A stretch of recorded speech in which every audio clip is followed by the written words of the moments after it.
एक चोर, गांव में बड़ा आतंक था उसका। रात्र में एक पेड़ पर जाकर बैठ जाया करे, भूतों जैसी ड्रेस पहनकर, भूतों जैसी वेशभूषा पहनकर, सफेद सफेद वस्त्र, और जो रात्रि में उस रास्ते से गुजरा करे उसके ऊपर कूद जाया करे। जो कुछ भी वो जेब में रखा रहा करे वो सब छीन लिया करें राहगीरों से। एक बार एक महात्मा उधर से गुजरे तो जिस पेड़ पर वो बैठा था उसी के नीचे अपना धूना लगाकर, धूना जलाकर वहीं बैठ गए। तो जब धुएं की जो वो धुआं होता है वो जब लपट उठी तो उसके कपड़े में जाकर पकड़ लिया, आग पकड़ लिया उसके कपड़े में। तो वो घबराकर गिरा नीचे सीधे महात्मा जी के पैरों के पास। महात्मा जी बिगड़े, करे कौन है? बोले महाराज हम गांव के बड़े सम्मानित व्यक्ति हैं, किंतु पेशा हमारा यही है महाराज, चोरी वाला। आज तक कभी पकड़े नहीं गए हैं प्रभु, और पकड़े जाएंगे तो बड़ी जगहंसाई होगी। तो महात्मा जी ने कहा चल कोई बात नहीं, ऐसा कर ये हमारा चिलम तैयार कर।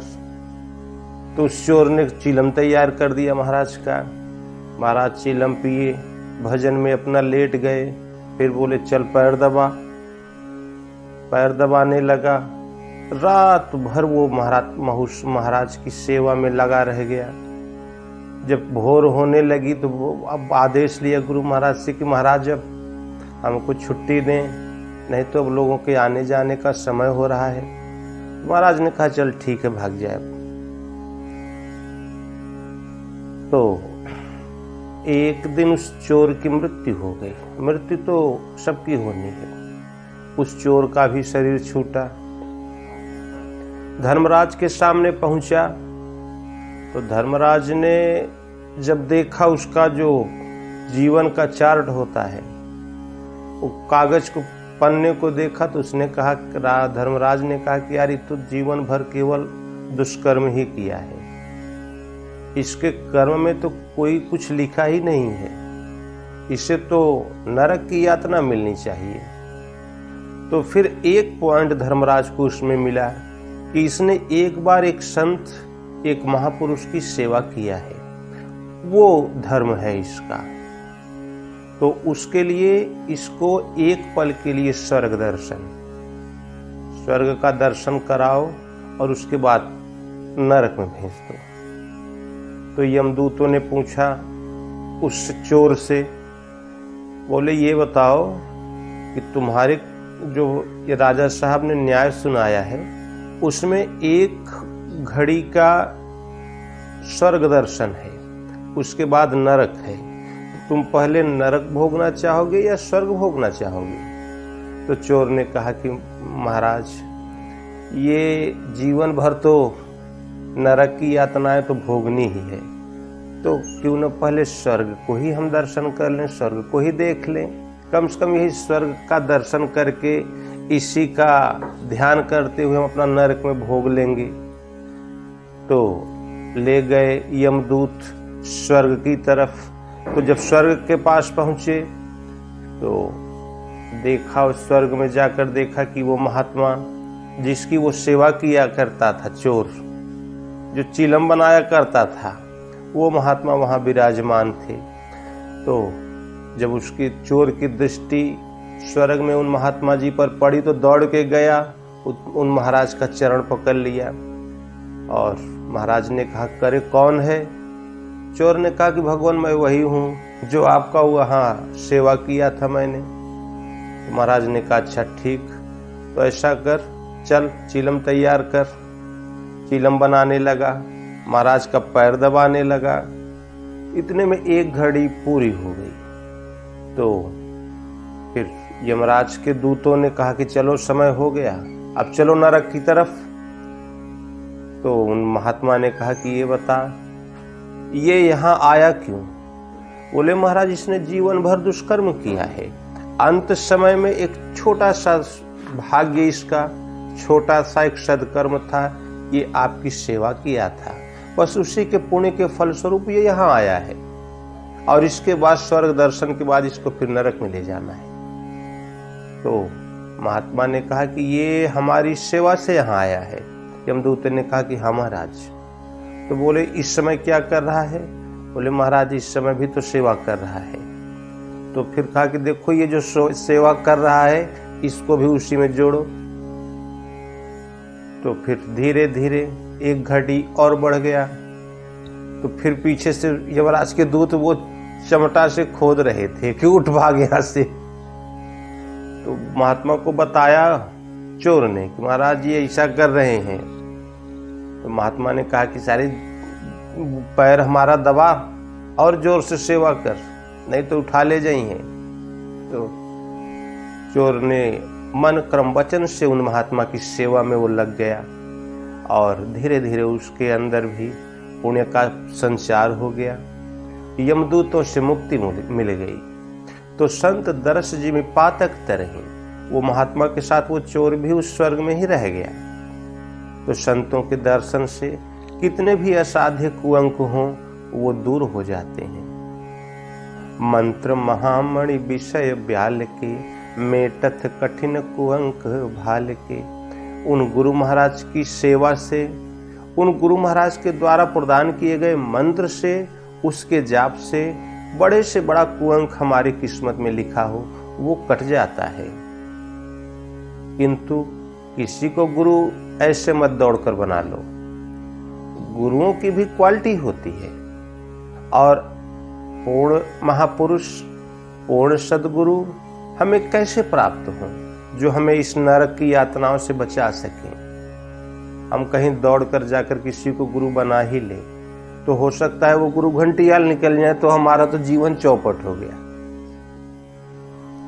तो इसके लिए पहले करना है नाम का जाप, और नाम ओम अथवा राम, किसी एक नाम का जाप करो तो सुमिरे नाम रूप बिनु देखे, आवत हृदय स्नेह विशेखे। नाम का सुमिरन करो पूर्ण श्रद्धा से, पूर्ण समर्पण से, पूर्ण भाव से, और नाम का सुमिरन करो, किंतु श्रद्धा हमारी बहकने न पावे।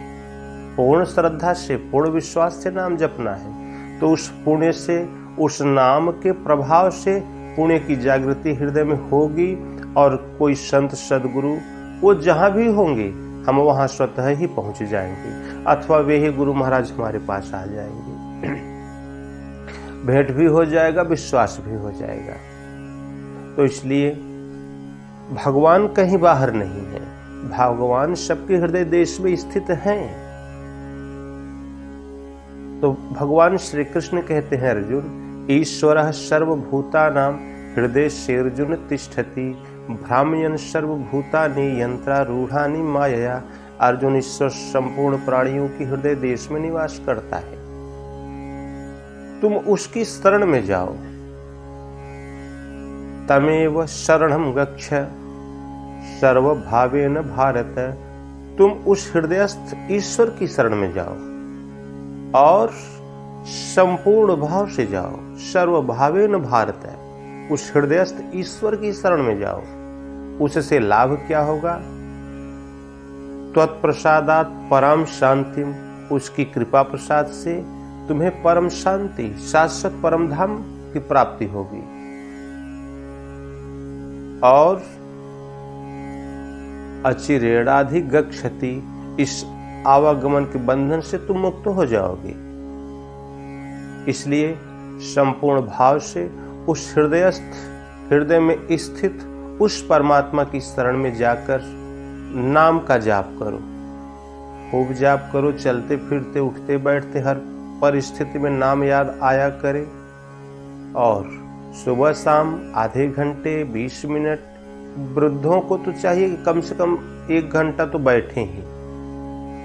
और इस आती जाती श्वास को देखें। भगवान कृष्ण कहते हैं कि इस अपाने जुहुवति प्राणम, प्राणापानम तथा परे, प्राणापान गति रुद्ध्वा प्राणायाम परायणा।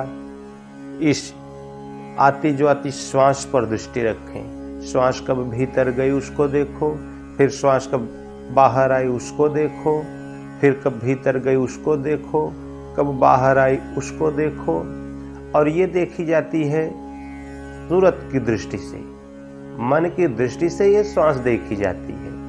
जैसे आप यहाँ विराजमान हो और आप थोड़ा अभ्यास करो अपने घर के प्रमुख मुख्य द्वार का, कैसा है आपका मुख्य घर का प्रमुख द्वार।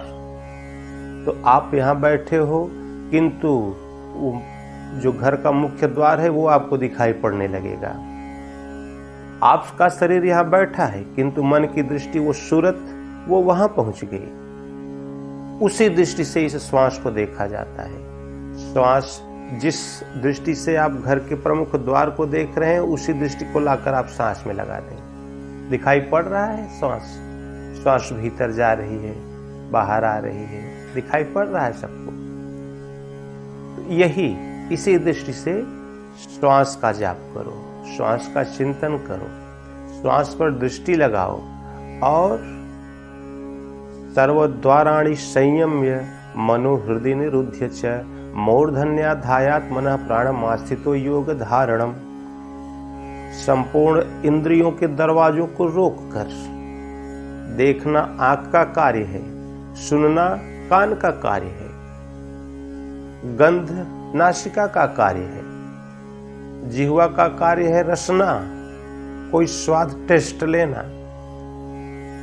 इसको रोकने का अर्थ होता है हमारे दृष्टि कहीं पड़ जाए किसी विषय वस्तु पर, तो वो हमारे अंदर विक्षोभ न उत्पन्न कर पावे, उससे हमारा मन चलायमान न हो। कानों से हम कुछ सुन लिए तो उससे हमारा मन वहां न भागे। ये होता है संयम करना। तो सर्वद्वाराणि संयम्य, संपूर्ण दरवाजों को, इंद्रियों के द्वार को संयमित करके, रोक कर, मनो हृदय निरुध्य च, मन को हृदय में रोक दो। ध्यान हृदय में ही धरा जाता है। पूजा बाहर पता नहीं एक प्रतीक रूप में है, किंतु वास्तविक पूजा होती है वो हृदय से होती है, अंतःकरण से होती है। और मूर्धन्याधायात् मनः, जो कुछ भले बुरे विचार हैं उनको बस मूर्धा में स्थिर कर दो, दिमाग में स्थिर कर दो, वो भी विक्षोभ न उत्पन्न कर पावे। और इस मन को लगा दो श्वास पर। बाहर का विकार जो है बाहर छूट गया, भीतर का विकार भीतर छूट गया, मन शांति से आपका श्वास में लग गया। और इस श्वास में इस मन को लगाकर करना क्या है? ओम इत्येकाक्षरम ब्रह्म व्याहरण मामनुस्मरन् यह प्रयाति त्यजन देहम शयाति परमाम गतिम। अर्जुन, ओम ये अक्षय ब्रह्म का परिचायक है, तू इसका जाप कर और ध्यान मेरा कर। अर्थात श्वास श्वास पर नाम कहो, वृथा श्वास जनिक होए, ना जाने यह श्वास का आवन होए न हो। पता नहीं श्वास कब तक चल रही है, कब रुक जाए, कोई जानता है इसके विषय में क्या? तो इसलिए प्रत्येक श्वास पर नाम का जाप और उसके साथ साथ श्रद्धा को सर्वत्र से समेटकर हृदय देश में ही लगाना है, तभी ये संभव है। और तो महर्षि पतंजल कहते हैं कि स तु दीर्घकाल नैरंतर्य सत्कारा सेवितो दृढ़ भूमि। दीर्घ काल तक निरंतर श्रद्धा और भक्ति पूर्वक किया हुआ साधन ही दृढ़ हो पाता है। महर्षि पतंजल ने कहा कि अथ योगानुशासनम, योग का अर्थ है अनुशासित करना। तो हम अनुशासित करें किसे? शरीर को, समाज को, देश को। वास्तव में महर्षि पतंजलि एक योगी थे, उनकी सभी बातें साधना परक हैं। तो उनके कहने का तात्पर्य है कि हमारी मन सहित इंद्रियां जो दौड़ भाग कर रही हैं, विषय वासनाओं में दौड़ कर रही हैं, इनको सर्वत्र से समेटो, इनको अनुशासित करो। इस सर्वत्र से रुक कर उस हृदयस्थ परमात्मा में, इस श्वास में रुक जाए।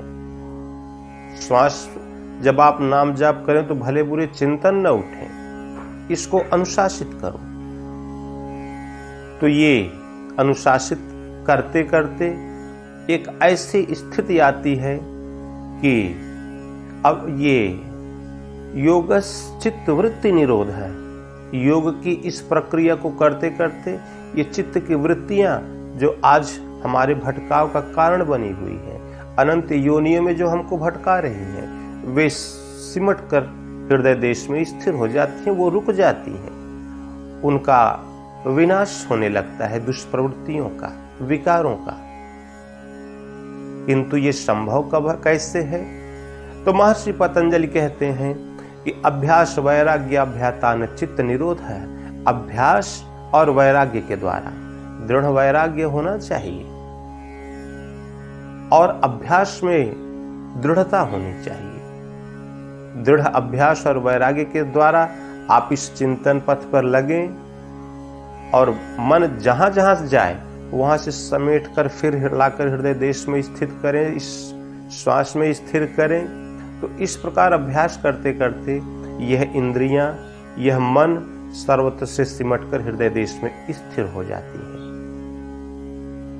तो हमने परिश्रम किया, सर्वत्र से बहकती हुई इस चित्तवृत्ति को रोककर श्वास में, अंतःकरण में हमने रोक लिया, तो उससे लाभ क्या है? तो महर्षि पतंजलि बताते हैं कि तदा द्रष्टुः स्वरूपे अवस्थानम्, उससे जो दृष्टा आत्मा, उस परम तत्व परमात्मा को हम प्राप्त कर लेंगे। जो हमारा स्वरूप है उस स्वरूप को हम प्राप्त कर लेंगे। तो फिर और उसका नाम क्या है? तो महर्षि पतंजलि कहते हैं कि तस्य वाचका प्रणवः, उस परमात्मा का वाचक नाम प्रणव है, अर्थात ओम है। तो महर्षि पतंजलि भी ओम के जाप पर ही बल देते हैं। भगवान श्री कृष्ण भी ओम के जाप पर ही बल देते हैं। भागवत में भगवान शिव ने भी ओम की बड़ी महिमा बताई और सबको कहा कि ओम जपो। और दूसरा मंत्र है राम, जो अर्थ ओम का है वही अर्थ राम का है। ओम जपो चाहे राम जपो। भगवान शिव ने ओम की महिमा का वर्णन किया, किंतु मंगल भवन अमंगल हारी, उमा सहित जेहि जपत पुरारी। उन परम प्रभु परमात्मा का नाम भगवान शिव का पूरा परिवार जपा करता था। उमा सहित जेहि जपत पुरारी, उनके संपूर्ण घर वालों का मंत्र राम ही था। सभी लोग राम राम जपा करते थे। माता सती जब वो हवन कुंड में जलकर जब वो देह त्याग करने लगी तो उन्होंने भगवान राम से प्रार्थना की, शिव जी से नहीं प्रार्थना किया, भगवान राम से प्रार्थना किया कि भगवान हमको यदि शरीर मिले तो हमको हमारा प्रेम उन परम प्रभु शिव के ही चरण में रहे, ये हमको वरदान दो भगवान। भगवान राम ने उनकी इच्छा पूरी की, हिमाचल नरेश के यहाँ जन्म दे दिया। नारद जी एक सदगुरु उनको पहुंचा दिया, नारद जी के द्वारा फिर उनको मंत्र बता दिया और नाम जपने की विधि बता दिया, तपस्या कैसे करें, भगवान का भजन कैसे करें, चिंतन कैसे करें, सब कुछ बता दिया। माता पार्वती जी दृढ़ता से लग गईं और उन परम तत्व परमात्मा स्वरूप भगवान शिव को प्राप्त कर लिया। तो इसलिए सद्गुरु से ही नाम की जागृति होती है। सद्गुरु से ही हम वो जब तक वो भगवान वह परमात्मा वो हृदय देश में जागृत नहीं हो जाते तब तक हम साधन पथ पर केवल अभ्यास भर कर रहे हैं, वास्तव में हम चल नहीं रहे हैं। साधक का भजन तब आरंभ होता है जब कोई उस शिव स्वरूप में स्थित महापुरुष की प्राप्ति हो, फिर उनके स्वरूप का ध्यान करने से, टूटी फूटी सेवा करने से वह परमात्मा जो आपके हृदय देश में है वह जागृत हो जाता है। भगवान श्री कृष्ण कहते हैं, अर्जुन मैं सबके हृदय देश में निवास करता हूं। वह परमात्मा सबके हृदय देश में निवास करता है। जब सबके हृदय देश में निवास करता है तो हमको बता क्यों नहीं रहा है कि हम सही करें अथवा गलत करें?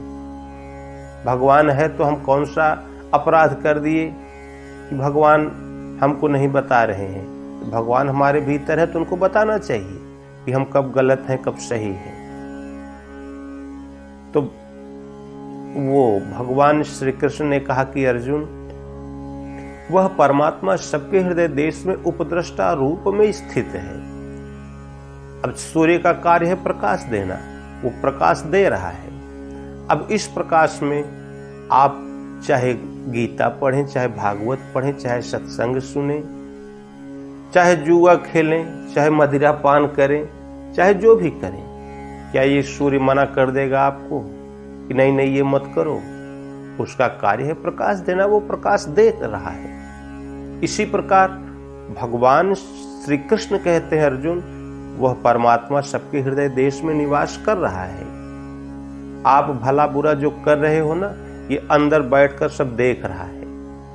आप क्या कर रहे हो क्या नहीं कर रहे हो। भगवान की ये रील जो है, श्वास है ना, ये भगवान की कैमरा मशीन है। इस रील में सब अंकित होते चला जा रहा है, भला बुरा। और आज का ही आपका कर्म कल का आपका भविष्य होकर वह भगवान सामने रख देते हैं कि ले बेटा, तुमने भविष्य ये पहले ये किया था, अब वही ये ले भोग अपना। बढ़िया किया है तो बढ़िया ले, बुरा किया है तो बुरा ले। किंतु यदि साधक श्रद्धा और समर्पण से उस परमात्मा की शरण में चला गया, थोड़ा बहुत नाम जप का अभ्यास करने लगा, तो वही भगवान जो आज उपद्रष्टा रूप में स्थित हैं, जो आपका केवल भला बुरा देख रहे हैं, फिर वही भगवान आपको हृदय से जागृत होकर वो अनुमंता रूप में परिवर्तित हो जाएंगे। तो उपद्रष्टानुमंता च भर्ता भोक्ता महेश्वरः परमात्मेति चापयुक्तो देहेस्मिन् पुरुषः परः। वह परमात्मा प्रथम श्रेणी में उपद्रष्टा रूप में संपूर्ण जीव जगत में स्थित है। किंतु कोई भी साधक साधन पथ पर लगा, थोड़ा ओम राम कुछ जपने में आया, तो वही परमात्मा हृदय से जागृत हो जाता है, वो अनुभव प्रदान करने लग जाता है। उपद्रष्टा रूप में वो आ जाता है हृदय देश में, लोगों को बताने लगता है कि देखो ये सही है, इसको करो, ये गलत है, इसको मत करो। भगवान रोकथाम करने लगते हैं। भगवान श्री कृष्ण कहते हैं कि संपूर्ण भाव से जो मेरा भजन करता है, तो उसके योग क्षेम सुरक्षा व्यवस्था की सारी जिम्मेदारी मैं स्वयं अपने हाथों में ले लेता हूँ। किंतु इसके लिए शर्त वही है जो शुरू से चला आ रहा है, संपूर्ण भाव से। सर्वभावेन भारत, हमारा भाव उस हृदयस्थ परमात्मा के अतिरिक्त और कहीं न रहे। तो यह अवस्था हमें तभी मिलती है, तभी संभव है। इसलिए सब लोगों से निवेदन है कि सब लोग अपना भगवान का भजन करें। उनका नाम है ओम अथवा राम, जो आपको अच्छा लगे कोई एक नाम ले लो, इसमें से एक नाम चुन लो और उसी में से जाप करो। बार बार नाम को बदलना नहीं है। ओम जपो तो ओम ही जपो, राम जपो तो राम ही जपो। खूब मन से जपो। आधे घंटे एक घंटे नियमित बैठना है, श्वास को देखना है, फिर चलते फिरते उठते बैठते इस श्वास पर दृष्टि लगाना है, अभ्यास करना है। फिर हमारी श्रद्धा जब भगवान से जुड़ जाएगी तो भगवान स्वयं आपको अपने गोद में ले लेंगे, ध्रुव की तरह, प्रहलाद की तरह। फिर आपको कुछ नहीं करना पड़ेगा, भगवान स्वयं आपके लिए सब कुछ करेंगे।